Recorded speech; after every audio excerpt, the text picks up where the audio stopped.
नमस्कार बंधुओं, आप सभी का एनजीओ डिफेंस यूट्यूब चैनल में स्वागत है। जैसा कि आप जानते हैं कि जेल वार्डर और फायरमैन पुलिस का एग्ज़ाम होना है बहुत जल्द। तो उसमें आप जानते हैं कि हिंदी व्याकरण काफ़ी हद तक पूछी जाती है। 37 प्रश्न आते हैं पुलिस के एग्ज़ाम में। तो हिंदी की श्रृंखला हमारी चल रही थी, कुछ टॉपिक हो चुके हैं, कुछ टॉपिक अभी बाकी हैं। तो आज की क्लास में शुरू करेंगे समास, क्योंकि आपने देखा होगा 2018 के जो प्रश्न पत्र थे पुलिस के एग्जाम में हुए आए थे, तो उसमें समास से भी प्रश्न बने थे। और समास में प्रश्न किस प्रकार से बनते हैं तो वो मैं आप सभी बातों से आपको अवगत कराऊंगा। आपसे दो तीन बातें पूछ रहा हूँ, इसका आप कमेंट में उत्तर दे दीजिएगा। शताब्दी का समास विग्रह क्या होगा? तो आप अगर ये कह रहे हैं कि शताब्दी का समास विग्रह 100 वर्षों का समूह होगा, अगर आपका उत्तर ये मिल रहा है तो ये आंसर आपका एक तरह से कह सकते हो कि पूर्णतया सही नहीं है। पूर्णतया सही नहीं है, पूरा सही नहीं है। अगर आपसे पूछा गया कि सप्ताह का समास विग्रह बताओ तो आप कहेंगे 7 दिनों का समूह। तो ये भी हमारे हिसाब से क्या है? हमारे हिसाब से नहीं, बेहतरीन पुस्तकों के अनुसार और नियम के अनुसार ये भी पूर्णतया सही समास विग्रह नहीं है। किसका? सप्ताह का। अगर आप बता रहे हैं क्या 7 दिनों का समूह। तीसरी बात, अगर आप मृगनयनी का समास विग्रह करें तो ऐसा मैंने पाया है, ऑफलाइन के दौरान स्टूडेंट से पूछा है तो उनका जवाब आया है मृग के समान नयनों वाली, या फिर आप ये कह सकते हो मृग के समान नयन वाली। तो ये भी आंसर क्या है? ये तो आंसर पूर्णतया अशुद्ध है, वो पूर्णतया शुद्ध नहीं है। और ये मृगनयनी का समास विग्रह जो बताया कि मृग के समान नयनों वाली, मृग के समान नयन वाली, ये पूर्णतया अशुद्ध है। अगर आपको इस प्रकार के जवाब पता हैं तो आप यकीन मानिए कि आपको जिसने भी आपको पढ़ाया है या जहाँ से भी आपने पढ़ा है उतना आप सटीकता के साथ आप नहीं पढ़ पाए। आपके तीनों प्रश्नों के आंसर अगर आप ये उत्तर दे रहे हैं तो आपके आंसर क्या हैं? गलत हैं। तो अब आप शुरुआत करेंगे समास की, ठीक है। इसके उत्तर आपको अगले वीडियो में मिल जाएंगे। और इसके पहले अगर आपको आता है तो आप कमेंट बॉक्स में जरूर दें इसका शुद्ध आंसर इन सबके क्या होंगे। समास, समास का मतलब क्या हो? सबसे पहले प्रश्न जो बनता है, इस समय बनने की प्रायिकता होती है, तो पूछता है समास मिलकर किससे बना है। तो सम प्लस आस। सम है आपका उपसर्ग और आस है धातु। क्रिया वाले टॉपिक में पढ़ाया गया था धातु में क्या होती है, धातु क्या होती है। सम का मतलब होता है सम्यक रूप से, सम्यक रूप से। और आस मतलब होता है बिठाना, सम्यक रूप से बिठाना। मतलब क्या है सम्यक रूप से बिठाना? सम्यक मतलब होता है समीप बैठाना, आप ये कह सकते हो। तो समास का मतलब होता है समीप बैठाना। एक ये तो इसका शाब्दिक विच्छेद हो गया सम प्लस आस। अगर ये विकल्प में नहीं है, कभी कभी और क्या आ सकता है कि समास का ये प्रश्न बनता है। ऐसा नहीं कि ये प्रश्न नहीं बनता कि समास मिलकर किससे बना है। पहले शुरुआत जब हुई थी प्रश्न बनने की तो उसमें ये पूछा जाता था कि तिरंगा में कौन सा समास है, तो मृगनयनी में कौन सा समास है। इसके बाद पैटर्न चेंज हुआ तो आपने देखा होगा कि हाँ, उत्तर प्रदेश पुलिस के प्रश्न पत्र में था 2018 के एक सेट देखना जाके, तो वहाँ पे लिखा था सप्त सिंधु में कौन सा समाप्त है। अगर आपने सप्त सिंधु को ये बता दिया कि 7 नदियों का समूह, तो भी आंसर आपका पूर्णतया सही नहीं है। तो इन छोटी छोटी जो बारीक बिंदु हैं उन पर हम चर्चा करेंगे और आपको समझाने का प्रयास करेंगे। अगर आपको मालूम है सब उत्तर 4 पूछे हमने, एक मृगनयनी और एक पूछा हमने सप्ताह, एक पूछा शताब्दी और एक पूछ लिया अभी जो कि उत्तर प्रदेश पुलिस के एग्जाम में पूछा गया प्रश्न है 2018 का सेट पेपर देखना जाकर, वहाँ पर पूछा गया था सप्त सिंधु। अगर आप लिखेंगे 7 नदियों का समूह तो वो उचित नहीं है। कहाँ पर उचित है? ऐसा नहीं कि हमने ये नहीं कहा कि पूर्णतया गलत है। हाँ, मृगनयनी में जरूर मैंने कहा है कि पूर्णतया शुद्ध है। बात बहुत गौर से समझना, तब कमेंट करना। पूर्णतया शुद्ध कौन सा है? मृगनयनी का। पूर्णतया शुद्ध कौन सा नहीं है? शताब्दी का, सप्ताह का और सप्त सिंधु का। ये मैंने आपको बताया। तो ये बातें सभी आपको ध्यान देनी होंगी कि कहाँ पर कौन सी बात पूर्णतया शुद्ध कौन सी होगी। कहीं ऐसा ना हो कि विकल्प में पूर्णतया शुद्ध उत्तर पूछ ले। तो प्रश्न दो प्रकार से बनते हैं। एक तो समास शब्द दे देता है, उसमें पूछता है कि समास का नाम बताओ। एक देता है कि इसका समास का विग्रह बताओ। विग्रह से आशय क्या होता है? जैसे आप कहते हैं तिरंगा, तिरंगा का क्या कहते हैं? 3 रंगों का समूह। 3 रंगों का समूह अर्थात 3 रंगों का जो समूह है वो हुआ आपका क्या? समास विग्रह, ठीक है। इसके बाद और चर्चा करेंगे। समास शब्द मिलकर किससे बना है? एक तो ये, अब इसमें एक प्रत्यय भी जुड़ा होता है। देखो ये उपसर्ग होता है, ये धातु होते हैं और यहाँ पर एक प्रत्यय भी जुड़ा होता है। तो कुछ इस प्रकार से इसका शाब्दिक विच्छेद होता है, सम प्लस आस और प्लस घन प्रत्यय, ये प्रत्यय होता है। धा पढ़ दो, इसमें अंक की मात्रा लगा देते हैं, इसको केवल ये लिख सकते हैं या फिर ये न्याय लिखते हैं घन, और इसके बाद ये न लिखकर अगर लिखना चाहें तो इस तरह से केवल इतना लिख देते हैं, तो दोनों रूप क्या है? सही। तो इस तरह से ये भी रूप है, और ये क्या हुआ आपका? प्रत्यय। ये क्या हुआ आपका? उपसर्ग। और ये क्या हुआ आपका? तो पहली बात तो आप ये समझ गए कि समास का शाब्दिक विच्छेद क्या होता है। ठीक है, तो इस बात को नोट कर लेंगे। बहुत अच्छा बिंदु है, नोट करते हुए चलें। एक बात और बताते हैं,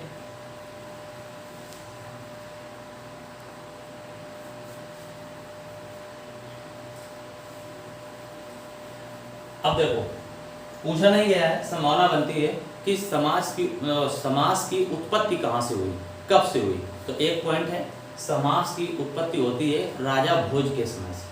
समास की उत्पत्ति कब से कहाँ से होती है? राजा भोज के समय से। कैसे होती है? राजा होते हैं, इनके पास एक निर्धन विप्र जाता है और वो अपनी प्रार्थना करता है कि हमें आप, उसी में पूरे उस श्लोक में सभी समास का जिक्र किया गया है। ठीक है, उस श्लोक को आप लिखने की आवश्यकता नहीं, वो नहीं पूछा जाता है, बस ये समझो कि वो राजा भोज के समय से समास की क्या हुई थी? उत्पत्ति हुई थी। उसने, वो जो निर्धन विप्र था, वो प्रार्थना कर रहा था कि इस समय हम असहाय हैं, हमारा कोई सहारा नहीं है, इसलिए आप हमारी मदद करें, हमें कुछ काम दें। इस तरह से उसके श्लोक का कुछ अर्थ हुआ था। और दो गायें ने वो ये मांग करता है, जिससे कि हमारे बच्चों का पालन पोषण हो सके। तो समास की उत्पत्ति कहाँ से होती है? राजा भोज के समय से। एक बात और बता देते हैं, समास आपने पढ़े हैं, भेद कितने होते हैं, इसके पहले चर्चा करने से पहले कई बातें और बताते हैं आपको। जो हमने लिखा था सम प्लस आस प्लस धन प्रत्यय, तो इसका अर्थ क्या होता है सबका? तो समास का अर्थ होता है, आप ये कह सकते हो, संक्षिप्तीकरण। ये क्या होता है? समास का अर्थ होता है इन सबका। और मतलब को सम प्लस आस का क्या निकला था? समीप बैठाना। किसको? दो सार्थक शब्दों को क्या करना? समीप बैठाना। तो इस तरह से समास शब्द का अर्थ ये हो गया। इसके बाद समास का विलोम क्या होता है? तो समास का विलोम होता है व्यास। क्या होता है समास का विलोम? व्यास। ये व्यास, संक्षिप्त माने कम करना और व्यास माने बड़ा। व्यास मतलब क्या होता है? बड़ा। ये होता है इसका विलोम। अब देखो संधि और समास में फर्क क्या होता है, यहां से समझो। संधि और समास में फर्क क्या होता है, इसको समझते हैं। समास क्या करता है? संयोग करता है। समास क्या करता है? संयोग करता है। मतलब कैसे संयोग करता है? समास का मतलब होता है समीप बैठाना या संक्षिप्त करना। जैसे हमने लिख दिया ज्ञान सागर, लिख दिया हमने, तो इसका समास और इसका जब विग्रह करेंगे तो क्या लिखेंगे? ज्ञान का सागर। क्या लिखेंगे? ज्ञान का सागर। और इसका का क्या कर दिया? लोप। और जैसे ही इसका का लोप कर दिया, यानी ये अपने आप में जुड़ गया, तो ये क्या कहलाता है? ज्ञान का सागर हो जाएगा। क्या? ज्ञान सागर। ठीक है, इस तरह से ये लोग इसे कहते हैं, ये जो ये लिखा होता है पद, इसे कहते हैं समास विग्रह। इसका ये क्या है? समास विग्रह। और ये क्या है? तो इसे बोलते हैं समस्त पद। क्या बोलते हैं इसे? समस्त पद, सामसिक पद। समस्त पद कहते हैं, सामसिक पद कहते हैं, और इसे कहते हैं समास विग्रह। तो प्रश्न, पहली बात तो तीन प्रकार से प्रश्न बनते हैं। नंबर एक थ्योरी से बनते हैं। किस प्रकार से? ऐसा कौन सा समास होता है, ऐसे भी बन रहे हैं, जो कि हाई लेवल के एग्जाम है, तो वहाँ पर इस प्रकार से बनते हैं कि ऐसा कौन सा समास है जिसके दोनों पद प्रधान होते हैं, और ऐसा कौन सा समास है जिसका एक पद प्रधान होता है। तीसरा प्रश्न, ऐसा कौन सा समास है जिसका कोई पद प्रधान नहीं होता है। परिभाषाओं से तथ्य बन रहे हैं, वहाँ से भी प्रश्न बन रहे हैं। आपको बहुत बारीकी से पढ़ना होगा इस टॉपिक को। मैंने प्रश्न कराए भी हैं, अगर आपको उनके उत्तर आते हैं पूर्णतया सत्य, तो आपको इस वीडियो को देखने की जरूरत नहीं है। अगर आपको उनके उत्तर नहीं आते, जो मैंने उत्तर बताए वो मैंने पूर्णतया शुद्ध नहीं बताए, कुछ पूर्णतया गलत बताए, उनको आपको सही करना है। इस तरह से आप बात समझ रहे हो। अगर वो आपको उत्तर सटीकता से आते हैं तो इस वीडियो को देखने का आवश्यकता नहीं है। अगर उत्तर उसके नहीं आते हैं तो आपने चाहे जिसके वीडियो देखे हो यूट्यूब में या किसी टीचर से पढ़े हो, फिर आपको आवश्यकता है कि इस वीडियो को आपको देखना ही होगा। आगे बढ़ते हैं। तो संधि क्या करता है, ये संयोग करता है। तो संधि क्या करता है, विकार उत्पन्न करता है। विकार माने परिवर्तन, विकार उत्पन्न करता है। संधि क्या करता है, विकार उत्पन्न करता है। समास का विलोम क्या बताया गया, व्यास, ठीक है ना। समास का विलोम क्या है, व्यास है।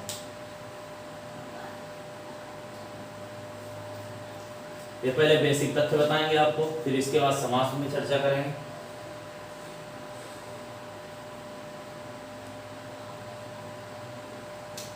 अब इसकी परिभाषा बनाते हैं, क्या होती है समास में। परिभाषा होती है दो या दो से, बहुत ध्यान समझना, इससे भी प्रश्न बन सकते हैं। दो या दो से अधिक शब्दों के सार्थक मेल को, सार्थक मेल को, दो या दो से अधिक शब्दों के सार्थक मेल को समास कहते हैं, समास कहते हैं। मतलब समझो, दो या दो से अधिक शब्दों के सार्थक मेल को समास कहते हैं। मतलब क्या है, दो शब्द हैं तो वो भी शब्द कैसे होना चाहिए, सार्थक। शब्द के दो रूप, दो भाग आप कर सकते हैं, एक सार्थक और एक निरर्थक। कैसे, जैसे आपसे लिखा गया चाय वाय, पानी वानी, तो चाय वाय जो है, वाय क्या है, निरर्थक है, और चाय क्या है, सार्थक है। पानी क्या है, सार्थक है। वानी क्या है, निरर्थक है। तो दो या दो से अधिक शब्दों के सार्थक मेल को समास कहते हैं। देखिए, दो या दो से अधिक, अगर कहीं पर लिखा है दो शब्दों, दो सार्थक शब्दों के मेल को समास कहते हैं, तो ये पूर्णतया बात सही नहीं है, क्योंकि समास में दो पद भी होते हैं, दो से अधिक पद भी होते हैं। कहाँ पर होते हैं, देखो, जैसे लिखा है माता पिता, इस तरफ लिखा है माता पिता, तो यहाँ पर कितने सार्थक शब्द हैं, तो आप कहोगे यहाँ पर दो सार्थक शब्द हैं। कितने सार्थक शब्द हैं, तो यहाँ पर दो सार्थक शब्द हैं। अगर लिख दिया जाए तन मन धन, तो यहाँ पर कितने सार्थक शब्द हैं, तो आप कहोगे यहाँ पर कितने सार्थक शब्द हैं, तीन सार्थक शब्द हैं। तीन सार्थक शब्द हैं। मन कर्म वचन, यहाँ पर भी कितने कितने सार्थक हैं, तो आप कहोगे तीन। तो यहाँ पर दो और यहाँ पर कितने, तीन सार्थक हैं। तो इन सबका मेल जो बनता है वो क्या बनता है, समास कहलाता है। जब ये इस डैश का इसका लोप हो जाएगा सामसिक चिन्ह का, तो क्या हो जाएगा, वो बन जाएगा क्या, समास। क्या बन जाएगा, समास बन जाएगा। ठीक है, तो ये बात है, नोट कर सकते हैं।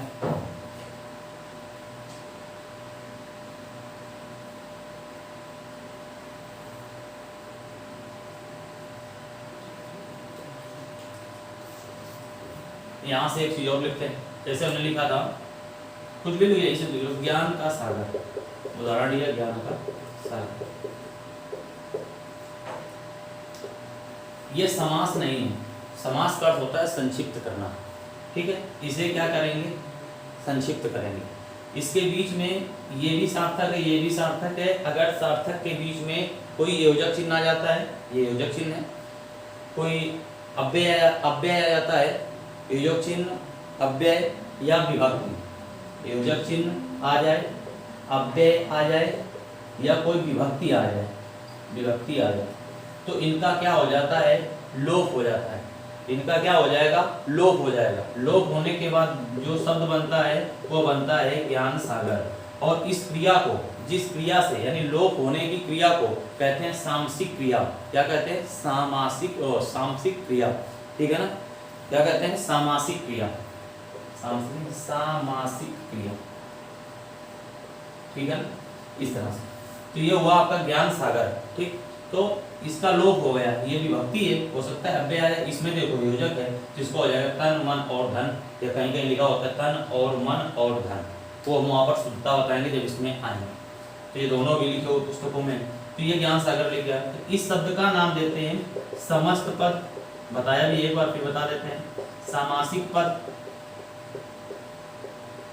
ये, और इसे कहते हैं सामासिक विग्रह या समास विग्रह, ये कहते हैं समास विग्रह।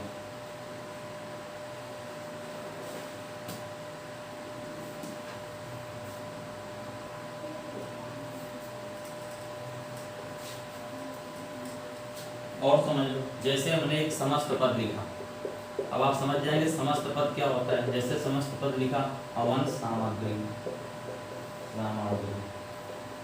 हवन सामग्री,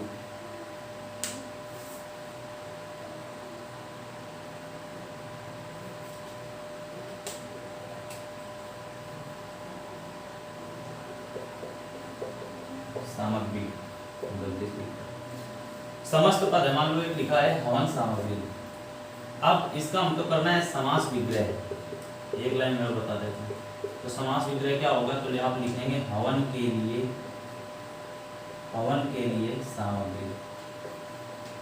तो समास विग्रह क्या होगा कि समस्त पद में, समस्त पद क्या होता है कि इसमें जो ये विभक्ति है इसका अगर प्रयोग कर दें समस्त पद में, समस्त पद में ये तो किया क्योंकि ये पद इसके बीच में इसका प्रयोग कर दिया, तो ये कहलाया समास विग्रह। तो परिभाषा क्या निकलती है कि अगर समस्त पद में विभक्ति, योजक या अव्यय इनका प्रयोग कर दिया जाए तो उसे क्या कहते हैं, समास विग्रह कहते हैं। अगर इनका लोप कर दिया जाए, इन्हें गायब कर दिया जाए, इन्हें हटा दिया जाए तो उसे कहते हैं समस्त पद। तो यहाँ पर दो पद होते हैं, इसे बोलते हैं प्रथम पद या पूर्व पद, इसे कहते हैं द्वितीय पद, उत्तर पद और पर पद, ये तीन नाम इसके दो। तो उम्मीद करते हैं आपको इतनी चर्चा समझ में आई होगी कि समास विग्रह क्या होता है, समस्त पद क्या होता है, ये बातें आपको समझ में आई होंगी। देखो जैसे वहाँ पे मान लिख गया था सामग्री लिख गया था, तो छोटी छोटी गलतियाँ हो जाती हैं क्योंकि इतनी हैबिट नहीं है लोगों के यहाँ लाइन पढ़ाने की, तो वही बातें हैं, तो उसके नज़रअंदाज करें उन्हें। आपको जो मैटर जो सही लगे, छोटी छोटी गलतियाँ यहाँ पे होती रहती हैं क्योंकि यहाँ पर कोई है नहीं, अकेले ही पढ़ाना होता है तो गलतियाँ हो ही जाती हैं। इसके बाद चलेंगे समास विग्रह के भेद कितने होते हैं, सबसे बड़ा प्रश्न। समास के भेद नहीं बता रहे हैं, समास विग्रह के भेद कितने होते हैं, समास विग्रह के भेद कितने होते हैं। तो इसका आंसर क्या आएगा आपके हिसाब से, समास विग्रह के भेद होते हैं कितने, दो। कौन कौन से, नित्य समास विग्रह, नित्य समास विग्रह, और एक होता है अनित्य समास विग्रह, अनित्य समास विग्रह। अब इसको कहते हैं हिंदी में लौकिक समास विग्रह, लौकिक समास विग्रह, और इसे कहते हैं अलौकिक समास विग्रह, अलौकिक समास विग्रह। जैसे जैसे प्रश्न बनते हैं वो सभी बातें मैं आपको बता दूंगा, जैसे जैसे प्रश्न बनते हैं किसी भी लेवल में। लौकिक समास विग्रह, अनित्य समास विग्रह और अलौकिक समास विग्रह, इसी का नाम है। अब हमें हिंदी में पढ़ने हैं कौन से समास, तो पढ़ने हमें नित्य समास विग्रह अर्थात लौकिक समास विग्रह ही हमें क्या करना है, पढ़ेंगे। तो नोट कर लिख देना, हिंदी में लौकिक समास विग्रह को पढ़ा जाता है या पढ़ेंगे, हिंदी व्याकरण में लौकिक समास विग्रह को पढ़ेंगे।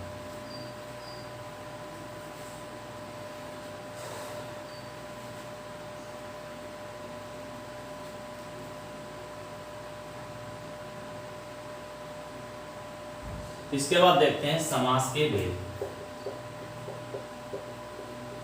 समास के भेद।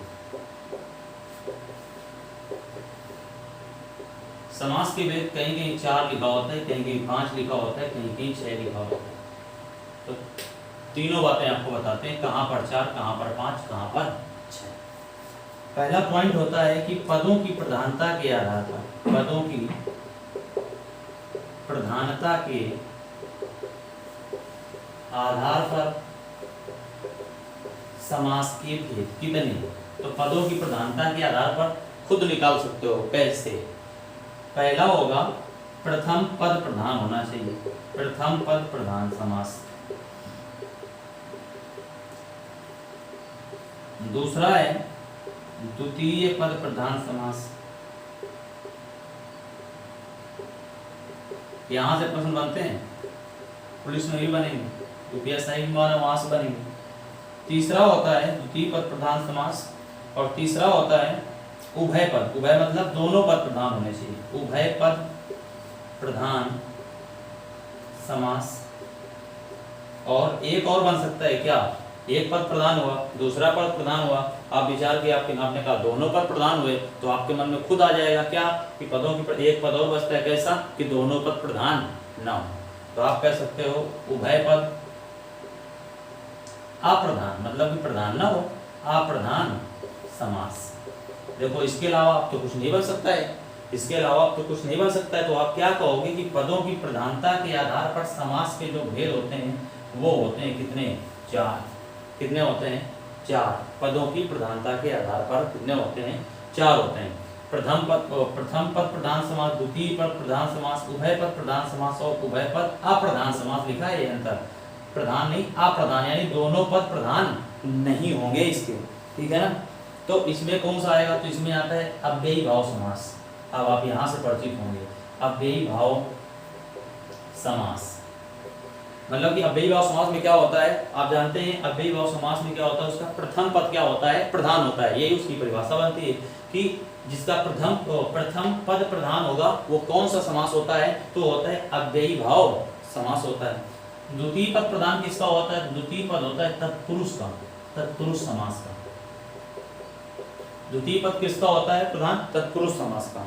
इसके बाद दोनों पद प्रधान किसके होते हैं, जैसे लिखा था माता पिता तन मन धन, उसमें सभी सार्थक थे। तो दोनों पद प्रधान किसमें, तो वो होते हैं आपके द्वंद्व समास, द्वंद्व समास। इसके बाद आता है उभय पद अप्रधान समास, यानी जिसके दोनों पद प्रधान ना हो, यानी दोनों पद क्या ना हो, प्रधान ना हो, दोनों पद क्या हो, अप्रधान हो, तो वो होता है बहुब्री, बहुब्री। और कहोगे शेष कहाँ चले गए, आपने कहा कि इसमें 2 और बचते हैं, एक कर्मधारय और एक द्विगु समास। तो वो होते हैं तत्पुरुष के भाग, किसके होते हैं, तत्पुरुष के। तो यहाँ पर तत्पुरुष का एक भाग आता है कर्मधारय समास, और यहाँ पर आएगा इसका द्विगु समास। ये दोनों यहाँ पर, ये इसके ही भेद हैं। अगर आपसे प्रश्न पूछा जाता है कि कर्मधारय समास का क्या दूसरा पद प्रधान होता है, तो बिल्कुल। या पूछा जाए कि दूसरा पद प्रधान किसका होता है, हो सकता है तत्पुरुष ना दे विकल्प में, तो किसका हो सकता है दूसरा पद प्रधान, तो तत्पुरुष का तो होगा कर्मधारय का भी होगा और द्विगु का भी होगा क्या, दूसरा पद प्रधान, क्योंकि ये है तो इसी के बाद। जब ये द्वितीय इसका दूसरा पद प्रधान है तो इनके भी दूसरे पद क्या होंगे, प्रधान होंगे। तो याद रखना, इस तरह से समास के भेद किसके अनुसार हो गए, पदों की प्रधानता के आधार पर समास के भेद कितने होते हैं, 4 होते हैं। नोट कर लीजिएगा।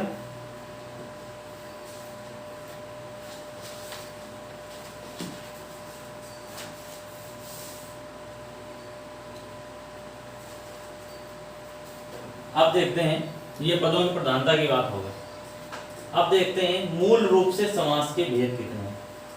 मूल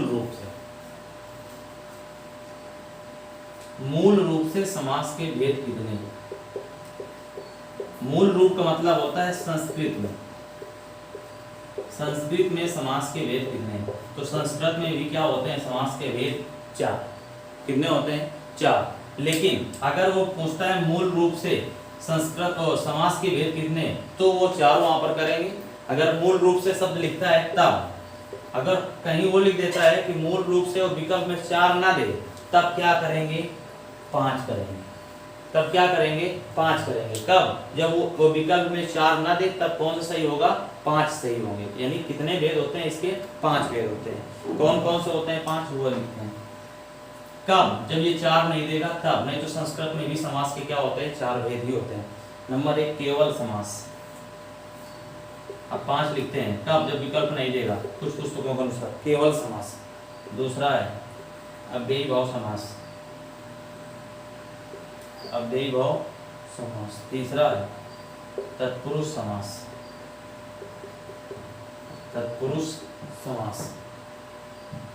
तत्पुरुष समास क्या होते हैं, 2 प्रकार के होते हैं। कौन कौन से, देखो, एक होता है समानाधिकरण तत्पुरुष समानाधिकरण और एक होता है व्याधिकरण, तत्पुरुष समास, तत्पुरुष समास।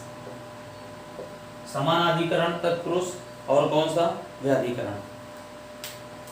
यहाँ पर आते हैं जो व्याधिकरण में आते हैं, वो आते हैं आपके जितने भी कारक होते हैं। कारक कितने होते हैं? कारक सिर्फ 8, लेकिन समास में कितने होते हैं? उसके 6 भेद। कितने प्रयोग में आते हैं? 6।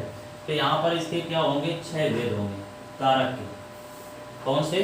6 भेद होते हैं इसके, ठीक है ना। कारक तत्पुरुष कुल मिलाकर इसे कहेंगे कारक तत्पुरुष। और यहाँ पर क्या होगा? समानाधिकरण में आप ये तो जानते हैं कि पीछे भी पढ़ा आपने कि अव्ययी भाव तत्पुरुष समास के ही 2 भेद होते थे। कौन कौन से? कर्मधारय और कौन सा? द्विगु। तो यहाँ पर वो किसके हिस्से हैं? तो वो है समानाधिकरण के। कौन कौन से? कर्मधारय और कौन सा? द्विगु। ये इसके हिस्से। इसमें पढ़ेंगे 6 भेद, जैसे संबंध कारक तत्पुरुष समास, इस तरह से कर्म कारक तत्पुरुष समास, इस तरह से इसके अंतर्गत कितने आएंगे? 6 आएंगे। तो ये हो गई तत्पुरुष समास की बात। इसके बाद और बचता है चौथा द्वंद्व समास, और 5वां होता है आपका बहुब्रीहि समास।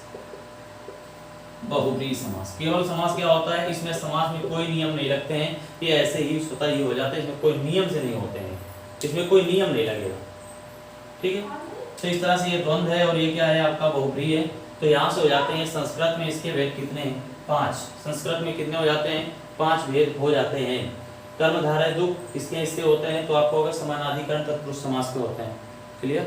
तो यहाँ से ये बात समझ में आ गई। अब बात करते हैं कि जो हमें पूछा जाता है एग्जाम में, वो सबसे ज्यादा ये पूछा जाता है कि अगर वो ये प्रश्न करता है कि समास के भेद कितने होते हैं, तो आप समास के भेद से तात्पर्य लेते हैं कि हिंदी में समास के भेद कितने होते हैं। वो तो हो गए मूल रूप से, वो हो गए पदों के अनुसार, तो हिंदी में कितने होते थे? हिंदी में समास के भेद होते हैं कितने हैं? तो आप कहोगे कितने? 6 भेद होते हैं। हिंदी में समास के भेद कितने होते हैं? 6। कौन कौन से? तो आप लिख सकते हैं। अव्ययी भाव समास, अव्ययी भाव समास। दूसरा कर्मधारय समास। तीसरा द्विगु समास। चौथा द्वंद्व समास। 5वां तत्पुरुष समास।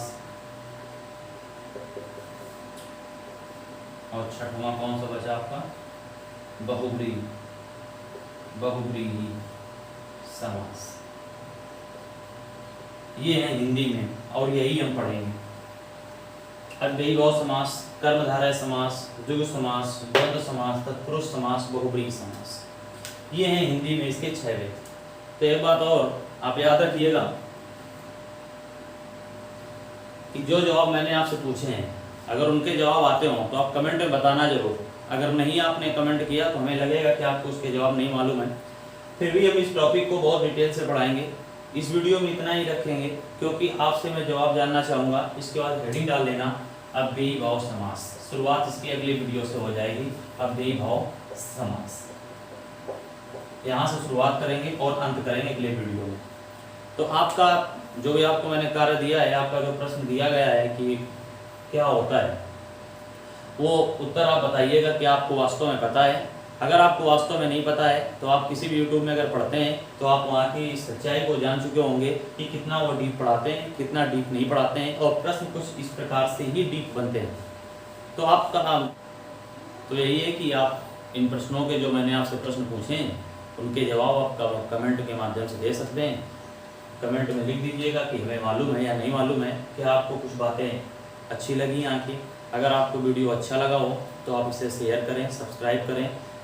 इसके बाद इसी टॉपिक को कंप्लीट करेंगे। इसके बाद जब तक हमारे 1000-1000 सब्सक्राइबर यूट्यूब के हमारे नहीं हो जाते हैं, तब तक हम रोकेंगे क्लासेस को, क्योंकि आपका सहयोग नहीं मिल रहा है तो मुझे लग रहा है कि मेरा पढ़ाना व्यर्थ हो रहा है कहीं ना कहीं। हो सकता हो आपको समझ ना आता हो सकता हो आपको कुछ नई बातें ना दे पा रहे हों, इसलिए हम कुछ दिनों के लिए विराम रखेंगे पढ़ाना। जैसे ही हमारे 1000 सब्सक्राइबर पूरे हो जाएंगे, 1000 का मतलब क्या है कि हमारी क्लासेज लाइव होंगी, और जब लाइव होंगी तभी हम YouTube चैनल पर आपको पढ़ाएंगे। इसलिए आप हो सके तो, हमारा लगभग आधा सफ़र हो चुका है, 500 प्लस अभी सब्सक्राइबर हुए हैं, अभी आधा सफ़र और बाकी है। इस तरह से आपको हमारा सहयोग करना होगा। अगर आपको वीडियो अच्छा लगता है तो, अगर अच्छा नहीं लगता है तो कोई बात नहीं, मैं यूट्यूब में पढ़ाना बंद कर रहा हूँ। बस यही आपसे कहना चाहते हैं। अगर आपको लगता है कि हाँ मिल रही हैं बातें, तो आप हमारे साथ भी थोड़ा सा आप अपने साथियों को भेजें, क्योंकि हर एक सबके पास अगर एंड्रॉयड सेट है तो कम से कम 15-15, 20-20 लोग तो सबके जुड़े होते हैं। आप उनसे बोलिए सब्सक्राइब कर लें चैनल को, तो हमें भी थोड़ा अच्छा लगेगा पढ़ाने के लिए, पढ़ाना। क्योंकि आप जानते हैं घड़ी में कई टॉपिक पढ़ाए गए, पूरी मैथ RS अग्रवाल की आपकी कंप्लीट कराई जा चुकी है, तो अभी काफ़ी लंबा वक्त हो चुका है, लेकिन लाइव करने की स्थिति में हम लोग नहीं आ पा रहे हैं। तो बस यही है कि आप सहयोग करेंगे तो हम भी आपको सहयोग करेंगे। हो सकता है आपको वीडियो समझ में ना आ रहा हो, इसलिए आप सब्सक्राइब करने के लिए, शेयर करने के लिए आपको दिक्कत हो रही हो, तो कोई बात नहीं, आप स्वतंत्र हैं, आपकी इच्छा। लेकिन इस टॉपिक को ही सिर्फ कंप्लीट करेंगे हम यूट्यूब पर। इसके बाद सभी क्लासेज हमारी जैसे ऑफलाइन चल रही हैं तो वैसे ही चलेंगी। इसके बाद यूट्यूब में पढ़ाना तब तक नहीं पढ़ाएंगे जब तक कि 1000 सब्सक्राइबर हो नहीं जाते। इसलिए हो सके तो आप मदद करिए। धन्यवाद।